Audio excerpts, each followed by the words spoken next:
Welcome to SROA Soundboard, a podcast for radiation oncology administrators. I'm Tammy McCausland. Beverly Cusano is joining us today for our In Conversation with Administrators series. Beverly is Administrative Director of Radiation Oncology at the Helen F. Cancer Center and Research Institute. Welcome, Beverly. Thank you, Tammy. Could you tell me how you got into radiation oncology leadership? Sure. As I was growing up, I thought I always wanted to be a nurse. So I started out in nurses training at Mary Hitchcock in Dartmouth, Hanover, New Hampshire. And although I excelled academically, clinically, I discovered this was not as glorious as I thought it was going to be. And I ended up quitting that program. Certainly falling out of grace with my father, and went back home. We, as a family, the girls in the family, all of us, we've all worked to help get our funding for our colleges. So I went back to working at a grocery store. I knew I still wanted to work in healthcare, so happened to come across the radiology program at the University of Vermont, called, got an appointment set up, spoke to a counselor, and enrolled in that program.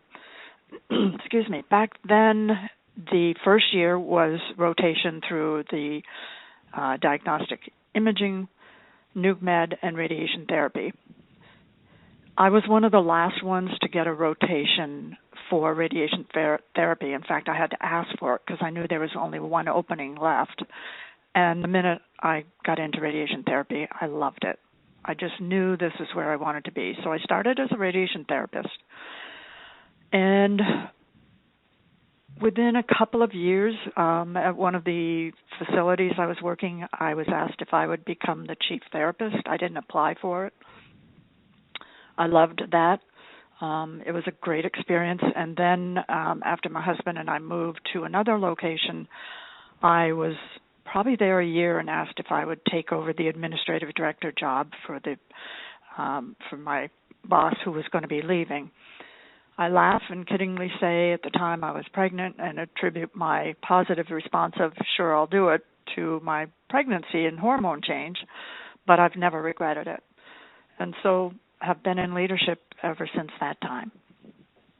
If I could ask, what was it that you liked about radiation therapy when you were going through your rotations that made you feel like this is where you wanted to be, that led to, your career in therapy and then leadership? I think it was probably primarily at that time, the patient contact, a little more autonomy. You're the one delivering the treatment. You're the one responsible for their care and their outcome in a way.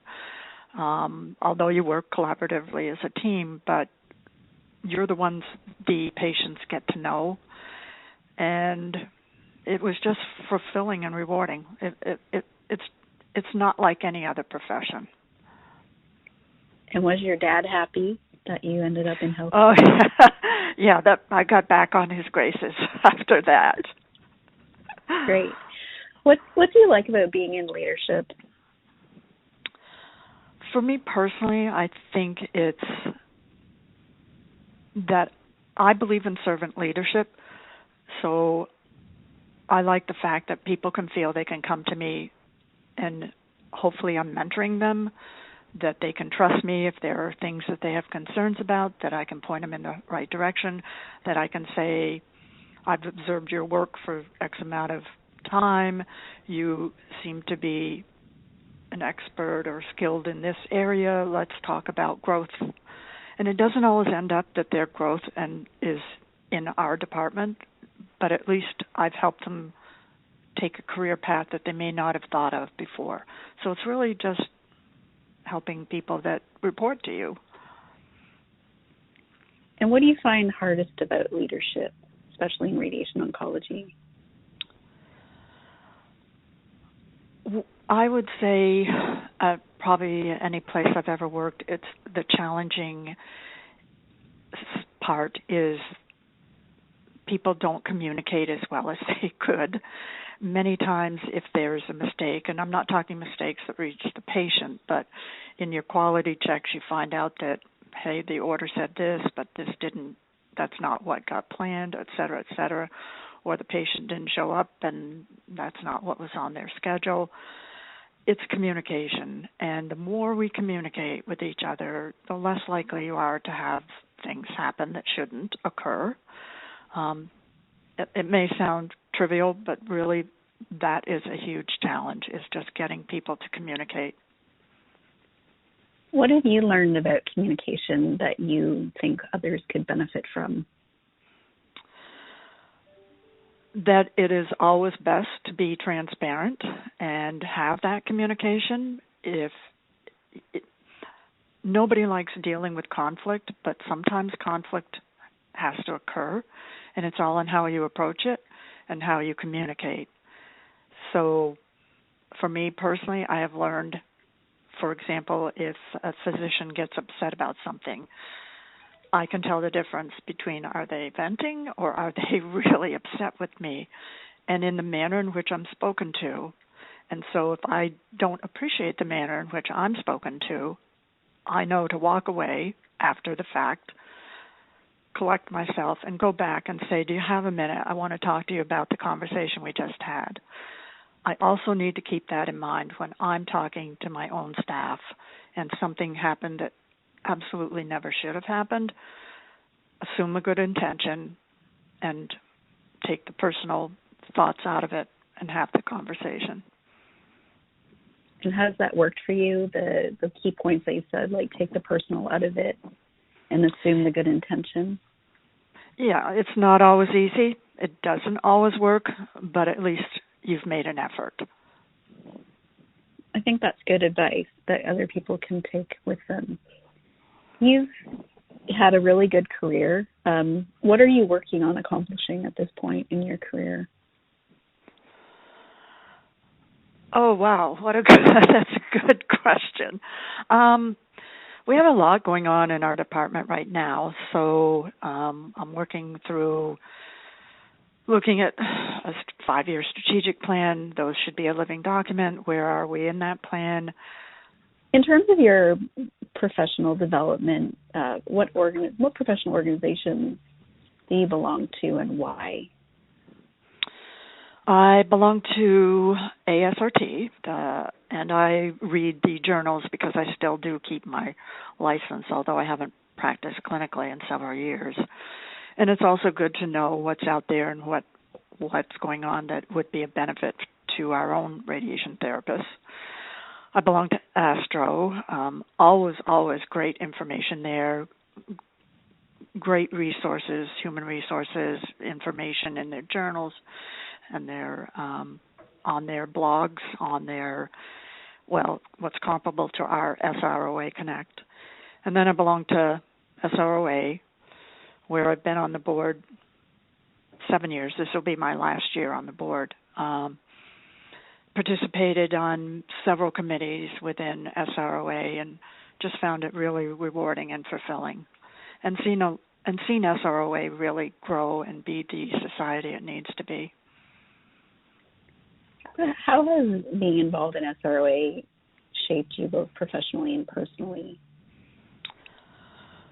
Believe it or not, I'm an introvert, so it's helped me to grow personally and be able to know that I don't know all the answers. There are colleagues out there who have those answers, so it's provided an absolute great networking resource. A lot of information is on our website, and those are resources that I look to as well. There are people who post things on SROA Connect that I would not have thought, hey, that's something you're doing in your department. We need to be taking a look at that as well. So in general, it's a resource that I can feel confident going to, along with ASTRO and ASRT. Let's talk a little bit about Beverly, the outside of work person. Who or what inspires you and why? My mother was always an inspiration. She was a school teacher. She graduated very young from college. I think she was 19, and took on a job teaching in a rural town in Vermont. She had, I remember my dad telling me the story, she had some troublemakers. They were always known as troublemakers before she took that job, and within weeks she had the boys asking if they could stay and help her clean the room and clean up the chalkboard. She just had this ability to know how to work with people, what's important to them, to listen, and she was just an awesome person. The second person who inspired me was probably the chief therapist that I had when I was working at an institution in Massachusetts. She really was a mentor for me, kind of drawing me out of my shell, telling me, you don't have enough self-confidence, why not? You're excellent at this. You shouldn't let things, bother you. Speak up. And she was just wonderful. And so they were role models. They put a sense of self-worth, if you will, out there for me. That's sweet. That's amazing. And what do you do when you have free time? After work and on the weekends, if I'm not doing any work, I have so many things I'd love to do, but there's never enough time to do them all. I love to scrapbook, and I don't do your typical scrapbook. I put a lot of embellishments into each page. In fact, I did one for our daughter when it was a culmination of her high school years. She didn't get it till she graduated from college, but she did get one. I love photography. I walk every day, rain or shine, at least 2 miles, and on the weekends I'll typically do up to 6 a day. I love to read. I love to travel. I can't wait to get back into traveling to Europe. But awesome. Like I said, you can't do all these things in a short weekend. And what are you currently reading? I love to read historical fiction. Now, someone told me that is an oxymoron. And sure, the fiction, there's a lot of fluff in there, but the historical part is very interesting to me. I just finished a book called The Exiles. It was about women in the 1800s in England who had committed crimes and how they were treated, shipped across the ocean to Australia, where they would be put in these dilapidated buildings, terrible conditions, and based on what their skill was prior to committing a crime, they may have been allowed outside of the environment to, take care of laundry for a well-to-do family or take care of a child, but they had to go home every night. It was fascinating. And afterwards, I went on the internet, and these things happened, and I was never aware of that. So it was a really, really good book. I highly recommend it.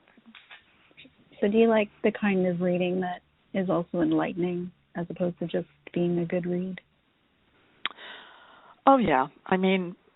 We work in healthcare. You work in an environment that can be sad, can be depressing if you let it, and you have to take your own personal feelings away when you're dealing with cancer patients.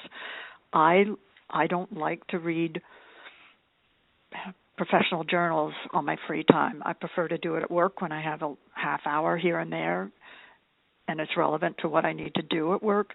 But when I'm on my own time, I want to read something that's totally different. What's the best advice you've ever received? It isn't so much as to what I've received as to what I've seen and know that it's true. And it is, from a work perspective, people are always going to remember how you treat them. And I can't encourage that enough for people in leadership roles. That's what the people who report to you, that's who your colleagues, they're going to remember how you treat them. And would you translate that into the best advice you would give to others? Definitely. Well, it's been a great conversation. I really appreciate your time today, Beverly. Thank you for joining us. Well, thank you for asking me to participate. Thanks. Take care, Tammy. Take care. Thank you for listening to SROA Soundboard. We hope you will join us again. For more information, visit www.sroa.org.